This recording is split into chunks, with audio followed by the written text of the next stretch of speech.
menentukan apakah Geek Farm masih sama seperti di season 11 yang selalu membalaskan di game yang keduanya, atau Bigetron di sini yang akan menutup dengan 2-0 di series kita. Oke, tapi kalau kita berbicara sedikit soal emblem, tadi aku sempat melirik bagaimana perbedaan dari Super Ken di game yang pertama dan game yang kedua. Melihat Nile yang sudah menggunakan lagi dan lagi ya untuk saat ini Season Hunter ketimbang yang sebelumnya kita lihat Weapon Master. Ini benar-benar langsung diubah juga konsep permainannya oleh Super Ken. Yang dimana dia memilih Master Assassin ketimbang Season Hunter yang biasanya kita tahu sendiri dia selalu membawakan Season Hunter. Ya, dia mau dapetin tambahan dari ini ya. Damage-nya juga. Lihat penetration-nya, 21 penetration dari awal game. Funny. Dan Super Ken akan memberikan dealing damage yang sangat amat tinggi tentunya di early game. Ya, dan mungkin ini bakal bermain lebih agresif dari seorang Super Ken, apalagi setelah mendapatkan cutthroat-nya. Tapi cukup menarik karena di sini marking dia ngebawa Trill juga tadi. Kalau aku ngelihat dia bawa Trill di sini untuk mendapatkan sedikit dari adaptive attack-nya. Dan sustain tentunya dengan ngebawa satu buah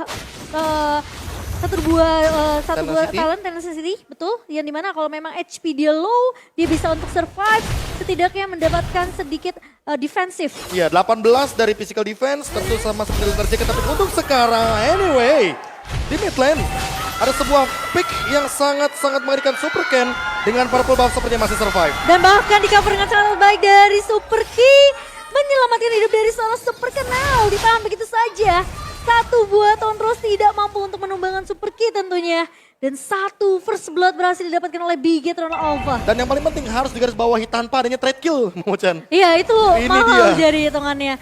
Dan bahkan dengan satu ketol yang sudah mulai muncul, kali ini Super Ken sudah mulai diganggu oleh Baloy. Tapi Nile mencoba untuk menjawab, kali ini mencoba untuk follow up Super Ken. Berada di posisi yang tentunya tidak akan bisa di backup juga oleh pemain-pemain dari Bigetron Alpha. Wow, ini invade jungle early game yang sangat beresiko dilakukan oleh Nile dan bahkan Baloyski yang membadani di depan sana dengan bouncing ball, damage reduction yang dia butuhkan. Ya, kalau kita berbicara early game seperti ini bakal beresiko sekali. Tapi lihat bagaimana talent prediction Mirko Geek Farm. Oh my god. Ini nampaknya Mirko, aku ingin ada sedikit pertanyaan. Apakah Apakah ini Mirkurs? Iya, dia menghindari Mirkurs. Mirkurs? Tapi sorry di depan sana masih coba untuk bertahan. Masih ada Aboy. Walaupun damage persen diberikan, ini akan lagi-lagi menjadi cating untuk seorang Sorizo. Kalau all in terhadap Sorizo, ini ada sebuah chance yang sangat besar bisa dimanfaatkan oleh para pasukan Geekfarm. Cuma melihat potensial dari Super Ken yang masih menunggu momentum untuk bisa menuju ke arah turtle atau dia akan melepaskan. Kalau dilihat dari posisi, kayaknya akan direlakan sih Profesor. Ya, bakal direlakan karena dia juga kalah level sama Nile. Nile level 7, Super Ken masih level 5, perbedaan 2 level, gapnya yang sangat jauh tentunya. Tapi buat di bottom lane, lihat bagaimana Super Saiyan memaksimalkan ultimate-nya. Oke, kali ini Super Key berhasil untuk mencoba menghindari damage, tapi lihat Marky berhasil mendapatkan poin dari bottom lane. Satu poin kill yang sangat mahal kembali didapatkan oleh para pasukan dari Geekfarm. 2 poin kill dan ini berbanding terbalik dengan adanya game yang pertama yang didominasi penuh dari Bigetron Alpha. Nah ya, kita belum melihat mungkin ya rotasi dari kedua mid lane-nya di sini dari seorang Ki dan juga Finn karena memang terpisah tadi dari Ki-nya berfokus untuk menumbangkan seorang Marky. Namun sayangnya dikembalikan keadaannya dan kali ini invasi dari pemain-pemain Geekfarm mereka masih berjalan. Super Ken mencoba untuk menahan, Baloy udah mulai kelihatan di area depan. Alright, apakah Super Ken masih coba untuk selamat? Satu poin kill didapatkan menuju ke arah belakang Nile. Terperangkap di depan sana karena Fajar dan one last hit. Nile gak bisa bertahan tapi Aboy udah semaksimal mungkin untuk mencoba menyelamatkan seorang Nile. Tapi nampaknya itu tidak cukup untuk bisa membuat Nile mundur ke arah belakang. Aboy masih mau lebih, satu poin kill yang akan coba didapatkan oleh seorang Sorizo karena dia tahu tidak ada flicker di tangan dari seorang Aboy. Ya, dan Super Sorizo mencoba untuk menumbangkan satu pemain tadi di area purple-nya, namun ternyata masih bisa ditahan. Tahun apart memori dari seorang Marky udah dapat jadi informasi untuk pemain-pemain Bigetron bahwa tidak ada satu buah tahun apart memori. Petrify Connect memang dari Super Key, namun Marky masih bisa survive, masih bisa mundur. Baloyski mencoba mendapatkan seorang Super Saiyan. Tapi nampaknya pemilih untuk melakukan clear minion dari seorang Marky. Nggak mau masuk lebih dalam lagi, no turn apart of memory. Dan kalau bisa kita lihat, Super Key juga masih belum cukup umur untuk bisa menumbangi seorang Marky ya. Ya, apalagi kalau misalkan ternyata Breath of the Ocean-nya tidak connect ke arah sosok Marky. Dan kalau kita lihat dari Super Ken ini dia keadaan under yang dimana memaksa sosok Super Ken untuk farming, tapi ini dia mid lane. Oke, langsung ada Rough Whip. Ivy membuat seorang Key harus tenggelam di dalam lautan knockdown. Dan Turtle yang kedua, potensial yang sangat besar didapatkan oleh seorang Geek Farm. Wah, ini kalau misalkan Turtle-nya bakal diamankan lagi oleh Geek Farm, snowball akan terjadi. 3.000 gold gap sudah pasti akan ada di tangan dari Geek Farm. Bisa saja mereka memaksa untuk melakukan takedown terhadap turret di area mid atau bahkan di area bottom lane. Oh, kembali terjadi. Duel yang telah dikeluarkan. Super Cannon mencoba untuk datang. Langsung ada ikan hiu, ikan pipit, dan bahkan para pasukan dari Bikin Ternava melepaskan Saken begitu saja. Dari bottom lane, 2 Turtle diamankan dengan sangat mahal. Paloyski lagi-lagi menjadi sosok yang sangat mengerikan untuk bisa menjadi sosok yang benar-benar harus dihindari oleh Hampir. seorang Super Ken. Iya. Harus dihindari sih dia. Tapi untungnya masih ada pasif, tapi Super Ken yang bakal coba diganggu. Satu pemain terus kesini, tapi terselamatkan dengan satu buah Petrify dari Super Ken yang jelas. Super Ken Saturday, tapi di depan sana Super Ken hampir tertikung oleh Luke mencoba untuk memakan daerah belakang. Bikin Ternava kembali membalikan keadaan yang sudah dipegang oleh Geek Farm. Tapi di arah mid lane ini benar-benar sungguh dipegang oleh seorang Aboy. Damage Burst yang terlalu sakit. Paloyski jadi sosok utama. Cutout mau nggak mau harus dikeluarkan, tapi Super Pin kalau dia tendang siapapun itu, dia nggak akan ada yang follow up, Profesor. Iya, apalagi di posisi di mana yang lebih penting daripada kicknya tadi, yaitu adalah flicker dari Luke. Lihat bagaimana item yang sudah mulai dijadikan juga dari Geek Farm. 2.000 gap gold. Yang tadi udah sempat kita bilang bahwa dengan satu turtle saja ini bisa snowball perlahan-lahan dari Geek Farm. Mereka sudah mendapatkan War Axe untuk Nile, mereka juga sudah mendapatkan satu buah Heptasis untuk Marky. Menuju ke arah satu buah Malefic Roar. Dan untuk Luke, dia bakal lebih powerful sekali karena untuk saat ini dia sudah punya jawaban atas Esmeralda. Dia punya Dominance Ice. Makanya sekalipun Sorizo nanti akan melakukan flanking seperti game yang pertama, kayaknya udah ada jawabannya deh untuk di game yang kedua kali ini. Almost but it's never enough. Hampir aja di posisi yang tepat, tapi Nile nampaknya juga mulai harus respect dengan damage yang diberikan oleh seorang Super Saken sih. Mungkin kalau dia termakan dan ini cukup berbahaya. Rafa Misrael. Cutthroat yang membuat seorang Marky menjadi korban bulan-bulanan dari Bikin Ternava kembali. Geek Farm walaupun dengan owning 1.300 gold yang mereka miliki, tapi mereka belum bisa mendapatkan objektif turret. Dan ini cukup berbahaya. Kenapa? Karena Super Ken sangat cepat dengan mobilitasnya. Apakah akan ada solo pick up terjadi di arah bottom lane? Tapi nampaknya Super Ken mengurungkannya tersebut dan tidak ada rough wave yang membuat Aboy masih selamat di sana. Kick. Oh my god, flicker dulu bos Aboy, tapi ternyata menjadi korban selanjutnya. Double Tyrant Yes! Membuat satu bekas bahkan dimakan oleh seorang Super Ken. Nile, free hit, Phantom Execution, miss, Super Saken is coming. Bakal langsung ada flicker, tapi flickernya gagal. Nile still survive kali ini di arah bottom lane. Miss, hampir aja. Itu kalau misalkan barengan ya sama Deadly Clash itu benar-benar bakal menjadi sebuah kelas yang berbahaya sekali karena di saat momentum tadi trade killnya 2 untuk 2 itu bisa bahkan jadi 2 untuk 3. Benar. Dan itu gak bakal adil bagi Geek Farm yang lagi leading. Dari 2000 turun ke 1300 dan sekarang perlahan-lahan loh. Poin killnya sama. Turun ke 1200 dan poin killnya sama-sama 7. Ini dia yang nanti akan berbahaya bagi Geek Farm kalau mereka benar-benar menghentikan dominasi mereka, snowball mereka. Sementara, lihat dari Bikin Alpha mereka mencoba untuk meluncurkan serangan dengan pick off Kadita Petrify dan masih belum bisa terhentikan dari Super Key. Bahkan untuk saat ini Super Key tidak terdeteksi oleh Geek Farm sehingga membuat mereka tidak boleh secara random membuka rumput di tempat yang penting dekat objektif. Silakan Mang Ucan. Iya, dan ada game effect by Grab yang dimana di MPL ID season yang ke-11, Blue dari Luke ini memiliki win rate 90% dalam 10 game. Jadi memang terlihat comfort hero power dari seorang Luke, yaitu Blue ini dibawakan lagi tentunya di minggu pertama kita. Tapi aku bisa akuin sih, Paloyski ini memang menjadi mimpi buruk untuk Super Ken sih. Kelihatan dengan penyelamatan yang dilakukan oleh Bikin Alpha tadi di area mid ke arah Finn yang udah syaratul maut. Itu mau gak mau dari Super Ken-nya terhenti kabelnya dengan adanya satu buah Tyrant Revenge dan juga satu buah Bone Symbol dari seorang Paloyski. Oke. Sehingga mau gak mau tadi Ken-nya harus tumbang. Dan kalian sadar gak sih, rotasi Bikin Ternava semenjak Pakuitonya tidak dimainkan Sorizo. Dan Sorizo ini melihat adanya Marky ataupun Aboy yang sosok bisa menumbangkan dia sangat cepat. Rotasinya agak cukup terhenti gak sih? Kalian sadar gak? Gak didominasi dari laning-laningnya. Gara-gara Breath of the Ocean beberapa kali dari Super Key juga yang menghentikan bagaimana dominasi yang invade-nya udah jauh banget sampai turret yang kedua bahkan. Dan ini objektif yang tadi Ranger Mas sempat mention. perlahan-lahan dari 1.300 ke 1.200 ke 1.000 Ranger Mas. Dan bahkan sempat di bawah 1000 tadi. Di bawah Kalau kalian sadar. 1.800 lebih tadi ya. Oke, ini akan menjadi sedikit penentuan para pasukan dari Geek Fam. Mampukah mereka berhasil mendapatkan Lord? Tapi Super Ken melihat adanya Luka yang mencoba melakukan invasi dan memaksakan Retribution lebih tepatnya dari Super Ken.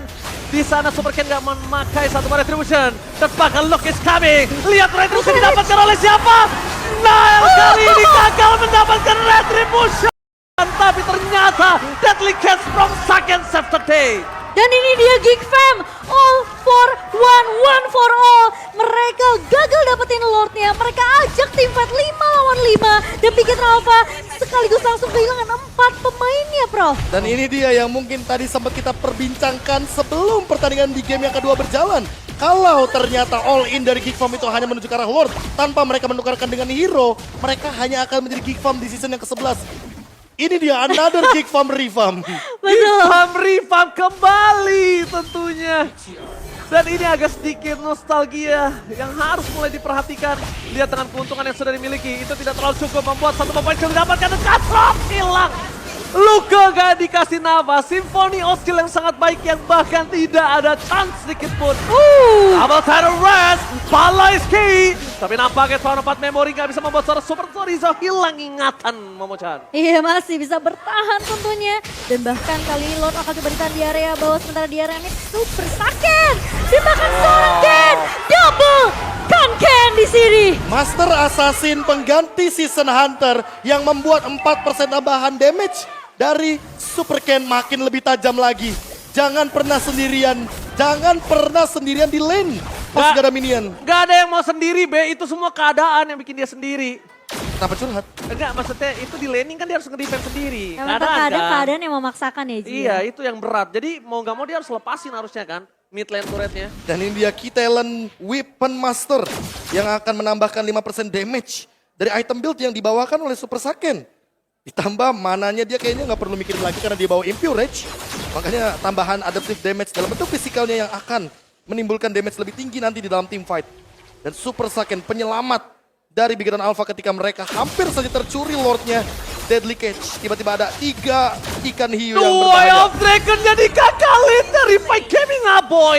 Membuat para pasukan dari Bigetron Alpha kali ini bisa mencoba untuk mundur ke arah belakang. Dan Geek Farm kembali melakukan tempo permainan yang sangat baik. Walaupun no Tyrant Reds dari seorang Balloyski, tapi sosok Finn tadi hampir membalikan keadaan. The Way of Dragon Red Flicker udah dikeluarin, tapi untung ada Terrify. One by one situation, salah pick up akan coba terjadi, tapi Luke kali ini masih coba dibawa ke turret. Dan Luke gak ada tempat lagi untuk pulang. Luke, where are you going? Luke gak bisa kali ini mundur, tapi Palaiski mencoba untuk memberikan sedikit surprise attack yang nampaknya tetap gagal. Harus dikubur Luke terlalu dalam.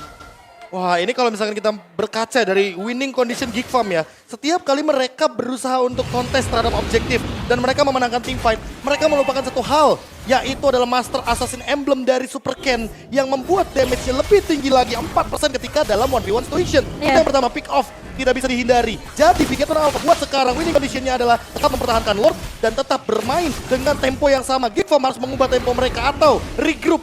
Jangan ada yang sendirian. Itu poin terpentingnya agar Master Assassin-nya tidak terpicu. Tapi gimana caranya kalau ada split push nanti? Mereka juga memikirkan itu, Momochan. Dan itu mungkin yang dicari sama Super Ken untuk 1v1 situation-nya berkali-kali dengan seorang Luke di sini. Dan Lord akan coba ditarik ulur terlebih dahulu. Main-main dari Geek Farm, mereka masih mencoba untuk lebih bersabar dengan posisi dengan memang adanya satu split yang tadi dilakukan juga di area bawah. Ya menurutku jawabannya adalah ya udah Balloyski bareng sama Marky di arah bottom lane karena kebetulan split pushnya menuju ke arah bottom lane dan yang ada Super Ken bakal kemakan ketika ada bouncing ball di depan sana dan sekarang Lord setengah darah begitu saja. Luke mencoba untuk menahan semuanya.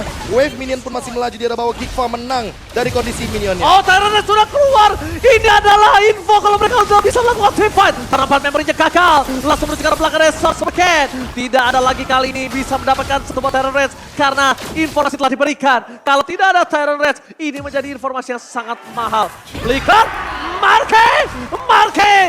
Lihat permainan satu buah flicker yang sangat mahal dari seorang Marky. Mendapatkan point kill bertambah menjadi 2 kali ini. Tapi salah pick off terjadi. Katrot menutup hari dari Nile. ternyata di sela-sela dengan satu pemain yang tumbang yaitu Super Finn. Di sini Super Ken masih bisa mendapatkan trade skillnya ke arah Nile yang bahkan lebih mahal. Taron Red again! Tapi lihat Super King gagal menukar itu dengan semua. Karena Abu membalaskan dengan Rafael Imun balas Imun. Damage yang sangat besar dikeluarkan oleh pasukan dari Geek Farm. Tapi ini membuat Geek Farm berada di posisi yang galau, bingung. Apakah aku ambil Lord ataukah aku mundur? No power of retribution, tapi sedangkan di sisi seberang ada Super Ken. Tapi momen sedang mereka pegang, Profesor. Wah, ini ditahan sih kayaknya biar pas Nile-nya muncul. Sekarang juga mereka bakal all in ke arah Lord-nya. Kebetulan Super Ken-nya juga udah mulai show di arah bawah. Jadi ini dia team fight selanjutnya, team fight jangka panjang ala Geek Farm. Mereka akan coba melakukan team fight. Mereka kira Super Ken dari bottom lane, tapi mereka nampaknya harus lebih sadar karena ternyata Terror sudah keluar. Ramai menjadi sebuah akhir dan di sisi sebaliknya Super Ken gagal mendapatkan retribution. Look at Saturday dibalaskan kembali dan Super Sorizo akan menjadi korban keganasan dari Geek Farm. Mencoba diselamatkan dengan Deadly Gaze, nampaknya tidak mau dan Super Sorizo tetap tenggelam. Ini dia Geek Farm yang all for one. Ketika meskipun mereka berhasil untuk mendapatkan Lord di tangan Luke, mereka masih paksa tim fight-nya karena mereka tahu pemain-pemain dari Big Hero Alpha mereka harus mundur semua.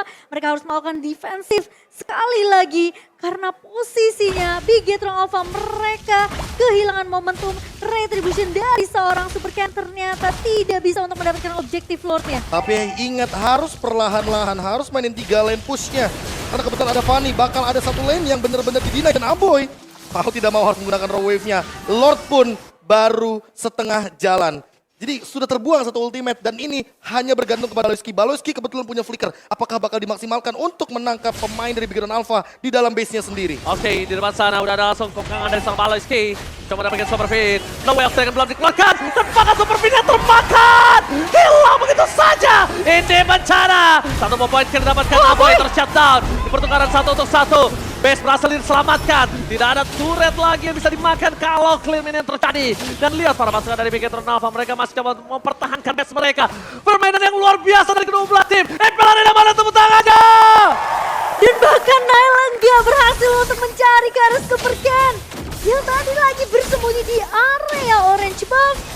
Dan kalau sampai ketangkap tadi kemungkinan Super Ken dia masih bisa untuk di take down setidaknya oleh seorang Nile. Dan apalagi udah mulai memasuki menit-menit krusial nih. Bentar lagi Lord Evolve, Retribution bakal mahal banget harganya. Dan kita tahu sendiri di menit 18 sampai dengan menit 20 ke atas. Satu kali tumbang, 1 menit pun bisa kita ladenin kayaknya. 1 poin kira sangat mahal tentunya nanti ketika kita berbicara menit-menit late game. Tapi lagi-lagi kalau kita berbicara item semuanya rata-rata untuk menuju ke arah mid laner, menuju ke arah dari junglernya atau bahkan dari golden udah semua kali, tapi lihat Tyrant sudah mati di depan sana. Last informasi tadi berikan. Rafael shutdown. No Marky for this time. Oh my god, mereka kehilangan Marky. Tidak ada power damage. Baloyski di depan sana sekarat dalam maut. Aboy juga udah tidak punya power IMU. Winter Strike hanya cuma untuk menyelamatkan sedikit saja dari seorang Aboy karena Super Sorizo terlalu perkasa. Super Sorizo mendapatkan 2. Ini benar-benar gak adil. Gak adil banget mereka menukar 2 dengan 1 Super Ken saja. Dan Super Ken survive. Lihat bagaimana cara dia untuk berlari. Mencoba untuk menyelamatkan dirinya dari kerumunan teman-teman Geek Farm. Lagi-lagi kamu yang baik dari pemain-pemain Big Hero Alpha. Super Key menahan 2 pemain dengan 1 buah Petrify dan juga Raw Wave-nya. Memberikan space ke arah Super Ken yang tadi hampir saja selamat. Namun ketika Marky tumbang ada trade yang cepat datang dari Geek Farm. Dan bahkan sekarang 1 buah Reds keluar. All in untuk seorang Super Sorizo. Tapi masih bisa bertahan, masih ada Immortal. Ditendang sama Super Fin Ranger Mas. Duel Dragon for Defense dikeluarkan mau tidak mau begitu saja. Tapi ini lihat informasinya cukup mahal. Tidak ada Duel of Dragon. Tapi yang lebih mahal adalah Marky nggak punya Flicker. Marky nggak punya Immortality. Marky cuma punya 1 buah Winter Strike. Marky, happy birthday! Happy birthday Marky! Berhasil mendapatkan 1 poin kill atas seorang Marky. Tapi di sisi balikin Nile menjadi korban selanjutnya untuk masih ada Immortality. Geek Farm dimainkan dari segi makronya. Geek Farm benar-benar dikandangin dari segi pit lordnya. Lihat dia nggak bisa masuk. Ya balik lagi, tadi ada 1 bush yang bagus banget dari Super Key dan dia camp di sana. Hanya ada Super Ken yang melihat hal tersebut. Dan lihat langsung ada 2 target korban yang benar-benar mahal. Lagi-lagi Super Fin bikin play. No Way of Dragon keluar, Flicker pun sudah ada. Aboy di depan sana, masih ada Rafwave mencoba untuk menyelamatkan dirinya, tapi Aboy dia dengan sabar menggunakan Rafwave yang di sisi sebaliknya. Super King menjadi korban outplay dari Aboy. Lihat para pasukan dari Geekfam, mereka masih mencoba bertahan dengan sustained fight. Bigetron Nava kehilangan 3 pemainnya. Ini bencana kalau Saken juga tumbang, karena satu-satunya yang bisa memberikan damage saat ini adalah Saken. Winter Traction, Can't You Save the Day, Parky Immortality, dan bahkan Super Saken udah kehilangan Immortality yang nampaknya tidak bisa membuat dia selamat. Ada Super Key, ada Super Fin. Mampukah duo maut kali ini mampu menggoyang Geekfam untuk menggagalkan Lord mereka? Oh, ini kayaknya bakal langsung menuju ke arah base di arah mid lane deh. Karena kalau misalkan Lord yang ada cuma buying time dan hanya akan membiarkan Bigetron Alpha kembali ke lane of down. 15 detik tanpa adanya Super Ken. Mampukah Bigetron Alpha melakukan defense berdua? Ini sepertinya bakal sulit banget, tapi Super Fin akan coba clear dengan begitu cepat. The Wave Trigger-nya connect, tapi ternyata miss. Turret base-nya sudah pecah begitu saja Ranger Mas. Oke, Nile masih ada Rose Gold Meteor.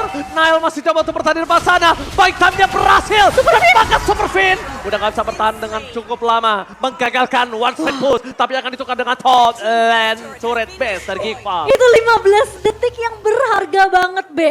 Dari Bigetron Alpha untuk buying time biar Super Ken-nya bisa spawn dan masih bisa untuk ditahan. Dan ini kayaknya bakal jadi Lord Evolve yang mahal harganya. Karena mau tidak mau harus didapatkan sekarang juga. Posisinya 4 lawan 5 dan mau ditabrak sepertinya sama teman-teman dari Bigetron Alpha. Bukan masalah itu, tapi masalahnya Sorizo membuy time semua. Super Key terdeteksi posisinya, Rafe for nothing, dan akan keadaan retribution. Tapi kali ini Super Key is coming. Terlambat. Mereka berhasil mendapatkan Lord, tapi Sorizo di sana akan coba menukarnya dengan seorang Aboy. Masih ada Immortality, Sorizo nggak bisa bertahan. Sorizo malah terbang dan ini bencana. Geekfam membalikan keadaan. 2 poin kill yang sangat mahal tadi dari Super Fin dan juga Sorizo membuat Geekfam harusnya punya waktu untuk mendorong laning mereka. Ini udah mulai kelihatan problem dari Bigetron Alpha di area late game. Yang udah kita bicarain ketika pre-match berjalan. Dan Bigetron Alpha mereka seakan-akan mulai runtuh dari semua yang mereka udah build di early. Dan bahkan Super Ken. Gak bisa Super Ken bertahan. Itu dia. Gak mungkin bisa Super Ken bertahan.